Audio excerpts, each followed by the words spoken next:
Let's talk about 3 songwriting tips that changed my life, and hopefully it will change yours too. The first one is ride the wave, and if there is no wave, paddle anyway. One of the traps that creatives often find themselves in is really just waiting for inspiration and telling themselves that they're a creative person and they make things, but really what they're doing is just sort of doing nothing, maybe even watching TV, not spending time on their craft, saying, oh, I'm just waiting for inspiration. And that is a way to go, but it's maybe not the best way to go.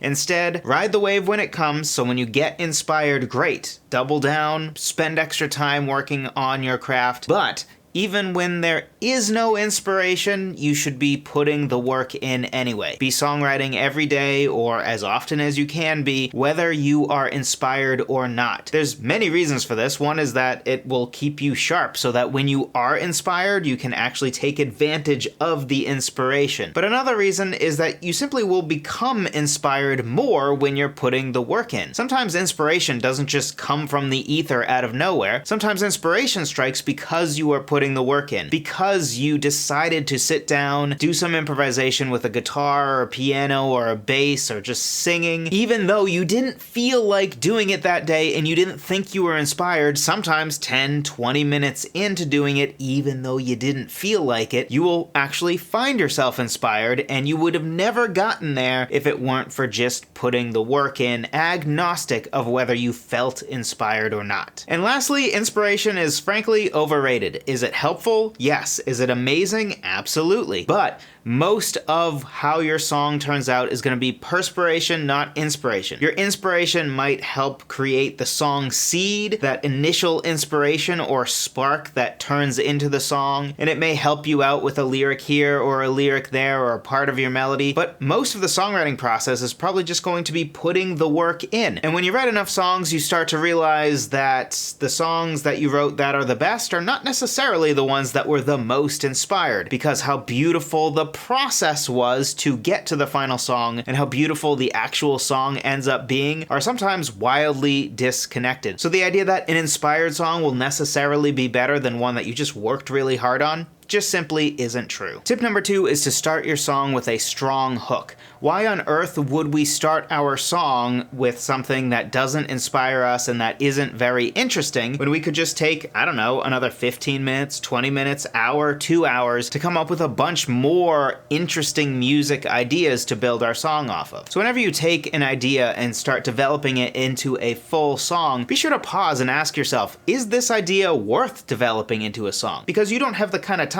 to take every single idea you'll ever have and develop it into a song. So you want to be really choosy about it and only pick the best ideas. You can think of it like this. Let's say you wanted to write a book. Would you start writing a book off of an idea for world building or characters that you think is really pedestrian and meh and just say, I'll make it good in the writing process? Or would you take more time and try to figure out maybe a better idea for your book and then start writing the book when you actually feel like you have a good idea to base your book off of? Now, probably you think the obvious answer is, yeah, of course, I would wait for an actually interesting idea rather than just be like, oh, this is the same character in the same world that's existed 50 million times before, and I'm just gonna do it again, but mine will be way more interesting. Of course you wouldn't do that. So why would we do that when it comes to music? Shouldn't we follow the same logic and say, yeah, let's just come up with more ideas and build our songs off of our more interesting ideas? Also, starting with a strong hook is going to help you stay motivated when your song is really starting to go through that struggle stage, because you're going to be like, man, that is a great hook that I'm basing my song off of. Whether that be a lyrical hook or a melodic hook or an instrument hook like a great guitar riff or a piano riff or a bass line, that's going to keep you going through the tough times. Whereas if you built your song off of the same old chord progression everybody else has used a trillion times, why should you keep writing the song if it's not going well and if it's not fun to write? Because the foundation that you're building your song off of is also not very good, so why would we continue? Songwriting tip number 3 that changed my life is to break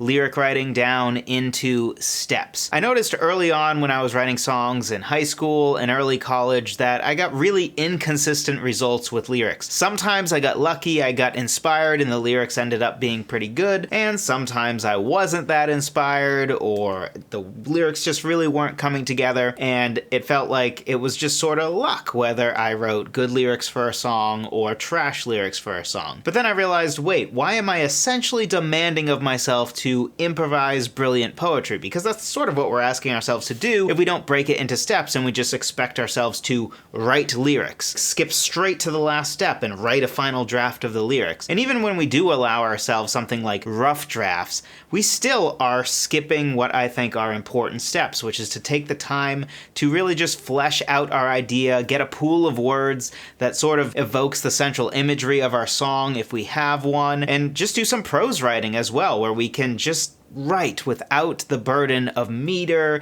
and rhyme, where we're just writing and fleshing out our idea with no pressure. So breaking the lyric writing process down into smaller, much more easily completable steps is going to help you get a more consistent result. And that's what we care about, right? Is having lyrics at the end of the day that we can be proud of every time. Not sometimes, not even most of the time, but that by the end of every song you feel like, yeah, the lyric is pretty tight and I wouldn't really change a thing. Maybe once in a while you'll have a song where you're like, man, I just couldn't get that pre-chorus right or something. But for the most part, you want to be able to repeatably create great lyrics and not just feel like it's totally luck. And a great way to do that is to break it down into smaller steps. If you want help with that, I have a free 6-step lyric writing checklist that breaks it down into the 6 steps that I personally have discovered work really, really, really well for consistent lyrics. I often talk about frame-worthy lyrics, and that's the idea that your lyrics are so good that if you put them just on paper and it had no melody and no music to sort of elevate the lyrics, it would still hold its own. You could frame it and put it on a wall and it would read like a great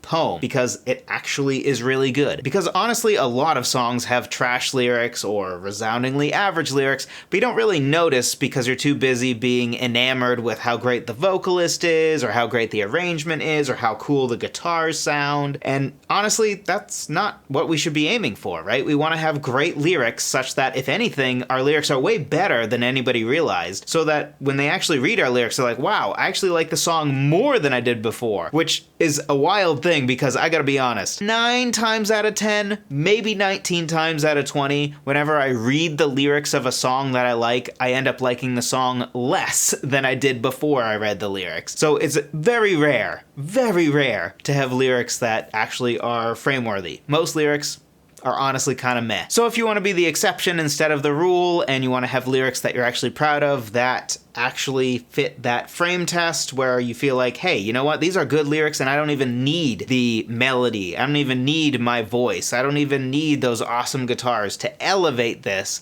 Instead, the lyrics hold their own all by themselves. Then be sure to check out my 6-step lyric writing checklist, songwritertheory.com/lyric checklist. Thank you so much for watching. I appreciate every single one of you. I'll talk to you in the next one.